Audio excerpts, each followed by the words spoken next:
జయ శ్రీరామ. అందరికీ నమస్కారం. శ్రీనివాస ఛానల్కి స్వాగతం. ఈ వీడియో బ్రిటిష్ అధికారి కాటన్లో ప్రపంచం గుర్తించని రెండవ కోణం. భారతదేశంలో కాటన్ కట్టిన ఆనకట్టలలో అతను ఉపయోగించిన విజ్ఞానం అతనిదేనా అనే కోణాన్ని స్పృశిస్తూ చేసిన వీడియో లింక్ డిస్క్రిప్షన్ బాక్స్లో ఉంటుంది. ఎవరైనా చూడనట్లయితే చూడవచ్చు. కాటన్లో నేను పరిశీలించిన రెండవ కోణం గురించి మాట్లాడే ముందు నాకు ఆ అనుమానం ఎందుకు కలిగిందో కొంత నేపథ్యం చెప్పాలి. మనం కాటన్ భారతదేశంలో పనిచేసిన కాలక్రమం గమనించాలి. అతను వివిధ ప్రాజెక్టుల మీద పనిచేసిన కాలం 1821 మధ్య నుంచి 1864 వరకు అనుకోవచ్చు. ఇక్కడ గమనించాల్సింది ఏంటంటే, కాటన్ భారతదేశంలో ప్రధానమైన ప్రాజెక్టులు చేపట్టే నాటికి బ్రిటిష్ పాలకులకు భారత్కి స్వాతంత్ర్యం ఇవ్వాల్సి వస్తుందని అస్సలు ఊహించలేదు. ఆ కాలంలో బ్రిటిష్ సామ్రాజ్యం చాలా శక్తివంతంగా ఎదుగుతోంది. వారు వాళ్ల పాలన కొన్ని శతాబ్దాల పాటు కొనసాగుతుందని నమ్మారు.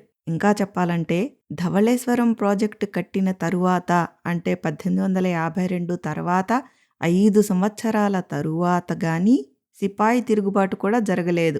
అంటే బ్రిటిష్ పాలకులు, బ్రిటిష్ అధికారులు ఏ విధంగా ఆలోచిస్తూ ఉండి ఉంటారు? భారతదేశాన్నించి సాధ్యమైనంత సంపద ఎలా కొల్లగొట్టాలి అని. కాటన్ దక్షిణ భారతదేశానికి వచ్చేటప్పటికి అక్కడి ప్రజలు దయనీయ స్థితిలో ఎందుకు ఉన్నారో గమనించాలి. అప్పట్లో నూలు వస్త్రాల ఉత్పత్తి ప్రపంచ ప్రసిద్ధి చెందింది. దక్షిణ భారత్లో అత్యధిక మందికి ఉపాధినిచ్చే రంగం కూడా ఇదే.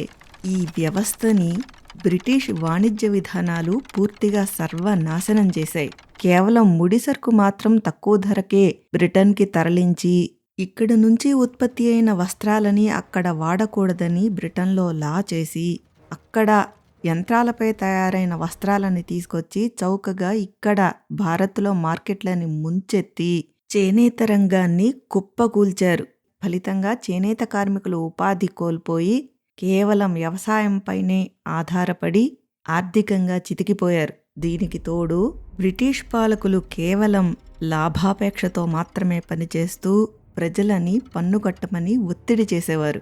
అటువంటి సమయంలో కాటన్ ఆ ప్రాంతాన్ని సందర్శించినప్పుడు ఒక బ్రిటిష్ అధికారిగా బ్రిటిష్ పాలకుల ఖజానాని నింపడానికి, లాభాల పంట పండించడానికి ఏ విధమైన విధానాలు అవలంబించవచ్చో ప్రణాళికలు చేశాడు. వీళ్ల ఆలోచనలు ఎప్పుడూ షార్ట్ టర్మ్ ఫలితాల మీద ఆధారపడి ఉండవు. 5 సంవత్సరాలు 10 సంవత్సరాలు పనిచేసినా లాంగ్ టర్మ్ రిజల్ట్స్ మీదే ఎక్కువగా దృష్టి పెడతారు.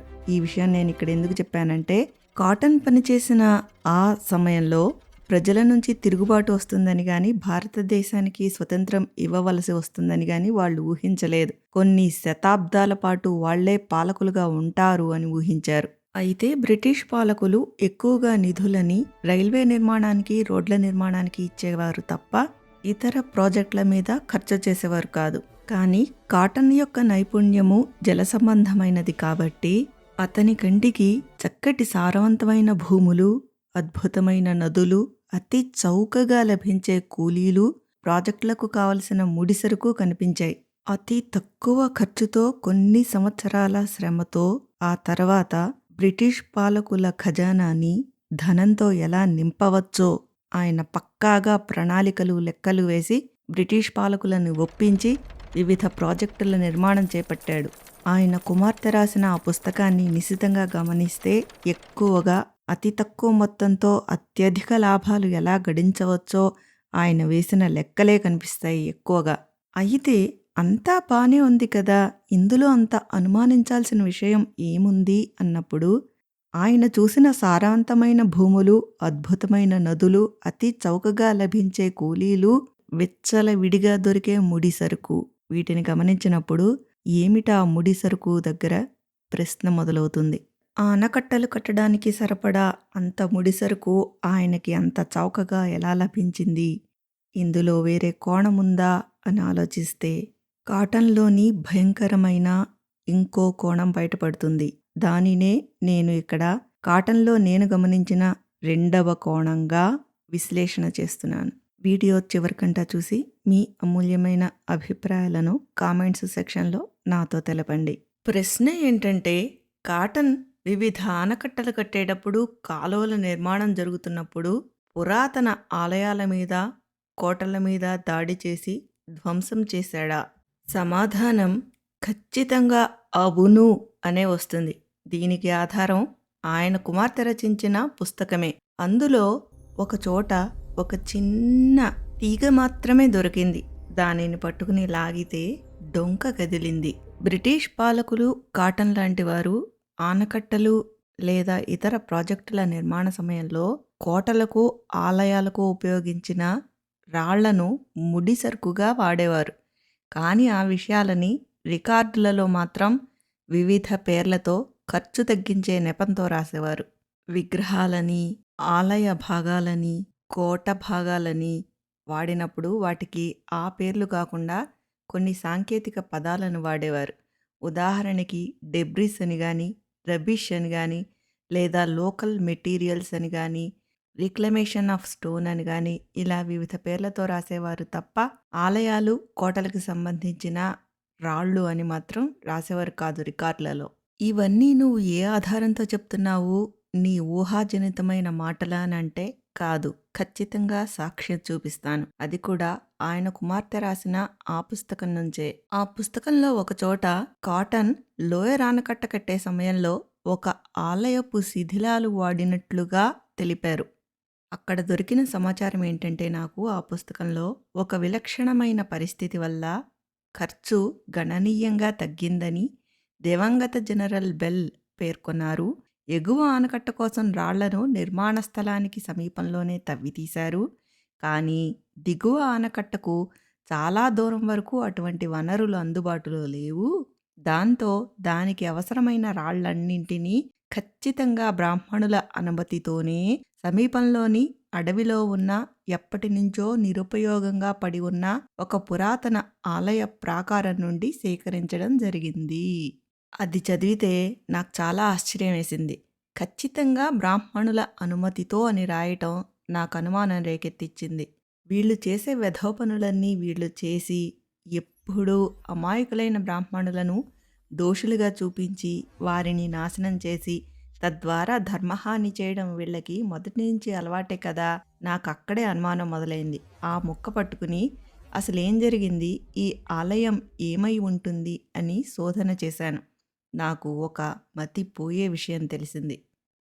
వీడు ధ్వంసం చేసింది మామూలు దేవాలయం కాదు, అద్భుత చారిత్రక నేపథ్యం ఉన్న గంగైకొండ చోళపురం ఆలయం. దీనిని నిర్మించినది సామాన్య శకం 11వ శతాబ్దంలో చోళ చక్రవర్తి మొదటి రాజేంద్ర చోళుడు తన విజయాలకు చిహ్నంగా నిర్మించాడు. తంజావూరులోని బృహదీశ్వర ఆలయాన్ని పోలి అద్భుతమైన శిల్పకళ కలిగి ఉంటుంది. కాటన్ నేతృత్వంలో ఈ ఆలయ ప్రాకారాల్ని, ఇతర చిన్న ఉపాలయాలని కూల్చి ఆ రాళ్లని లోయర్ ఆనకట్ట నిర్మాణానికి ఉపయోగించారు. అలా చేయడం వల్ల ఖర్చు బాగా తగ్గిందని రికార్డ్స్లో రాసుకున్నారు. ప్రస్తుతం ఈ ఆలయం భారత పురావస్తు శాఖ ఆధీనంలో ఉంది. ఇప్పటికీ భక్తులను విశేషంగా ఆకర్షిస్తూ ఉంటుంది. అయితే ఆ ఆలయాన్ని సందర్శించినప్పుడు గమనిస్తే ఆలయ ప్రాకారాలను కూలగొట్టినట్లు స్పష్టంగా కనిపిస్తూ ఉంటుంది. దానివల్ల కొన్ని విలువైన శాసనాలు కోల్పోయామని చరిత్రకారులు చెప్తూ ఉంటారు. ఈ ఆలయాన్ని ధ్వంసం చేసి ఆ రాళ్లని ఆనకట్టకి వాడినట్లుగా ఆలయానికి సంబంధించిన ఆర్కియాలజీ సర్వే ఆఫ్ ఇండియా వారి ఏఎస్ఐ రిపోర్టును చదివినా స్పష్టంగా మనకి తెలుస్తుంది. అందులో ఆనకట్ట నిర్మాణ పనుల కోసం ఈ ఆలయాన్ని ధ్వంసం చేసినట్లు, అప్పట్లో స్థానికంగా ప్రజా వ్యతిరేకతను ఎదుర్కొన్నారని, అందుకు ఆ ప్రజలు ధిక్కార శిక్షలు ఎదుర్కొన్నారని కూడా సమాచారం పొందుపరచబడి ఉంది. అందులో వాళ్ళు అప్పట్లో స్థానికంగా ప్రచురింపబడిన ఒక ఇండియన్ యాంటిక్వరీ పేజ్ 274 నుంచి సేకరించిన సమాచారం ప్రకారం ఆ స్టోరీ ఏంటంటే, ఉన్నతమైన గంగైకొండ చోళాపురం ఆలయం గురించి మాట్లాడుతున్నప్పుడు దిగువ కెలెరూన్ ఆనకట్ట నిర్మించే సమయంలో ఆ పనుల కోసం అవసరమైన సామాగ్రిని పొందేందుకు ఈ ఆలయాన్ని అలంకరించిన అద్భుతమైన గ్రానైట్ శిల్పాలలో ఎక్కువ భాగం తొలగింపబడ్డాయని, చుట్టూ గోడ దాదాపు పూర్తిగా ధ్వంసం చేయబడిందని మర్చిపోకూడదు అని చెప్పబడిందిట. ఆ ఆలయంలో ఎటువంటి హక్కు లేని ప్రభుత్వ సేవకులు చేస్తున్న ఈ విధ్వంసాన్ని, ఆ పవిత్రమైన కట్టడం యొక్క నాశనాన్ని అడ్డుకోవడానికి ప్రజలు తమ శాయశక్తులా ప్రయత్నించారు. కానీ వారి ప్రయత్నం ఫలించలేదు సరికదా! పైగా వారు కోర్టు ధిక్కారానికి శిక్షింపబడ్డారు. పగలగొట్టబడిన రాతి గోడకు బదులుగా ఇటుకలతో గోడ నిర్మిస్తామని వాగ్దానం చేయబడింది. కానీ దురదృష్టవశాత్తు ఆ వాగ్దానం కూడా నెరవేరలేదని ఇక్కడ నమోదు చేయక తప్పదు అని ఆ సమాచారాన్ని ఈ ఏఎస్ఐ రిపోర్టులో పొందుపరిచారు. ప్రాకారం విషయానికి వస్తే ఇది తంజావూరు నమూనాలోనే చుట్టూ 2 అంతస్తుల మంటపాన్ని కలిగి ఉండేది. ప్రస్తుతం ఉత్తర భాగంలో మాత్రమే దీనిలో కొంత భాగం మిగిలి ఉంది. మిగిలిన భాగాలలోని రాళ్లను కొల్లేడం నదిపై దిగువ ఆనకట్ట నిర్మించడానికి ఉపయోగించారు. గోపురం తూర్పు వైపున ఉన్న ప్రవేశద్వారం యొక్క గోపురం పూర్తిగా కూలిపోయింది. ఇది తంజావూరు ఆలయం యొక్క వెలుపలి గోపురం నమూనాను అనుసరించింది. దీని పునాదిపై ద్వారపాలకులు తప్ప మరే ఇతర శిల్పాలు లేవు. పైన పేర్కొన్న ఆనకట్ట నిర్మాణానికి ఈ శిథిలమైన గోపురం నుండి రాళ్లను తొలగించారు. ఈ విషయాలన్నీ ఏఎస్ఐ ఆ రిపోర్టులో భద్రపరిచింది. దీనిని బట్టి కావేరీ నది మీద కట్టిన లోయర్ ఆనకట్టకు ఉపయోగించిన ముడి సరుకు ఆ రాళ్లను ఈ ఆలయం నుంచి సేకరించినట్టు స్పష్టంగా కనిపిస్తోంది. ఇది చూసిన తర్వాత నాకు బహుశా కాటన్ను మిగతా ప్రాజెక్టులకు కూడా ఖర్చు తగ్గించడానికి ఇవే పద్ధతులని అనుసరించి ఉండవచ్చు. భవిష్యత్తులో దాని మీద కూడా ఒక వీడియో చేసి అప్లోడ్ చేస్తాను.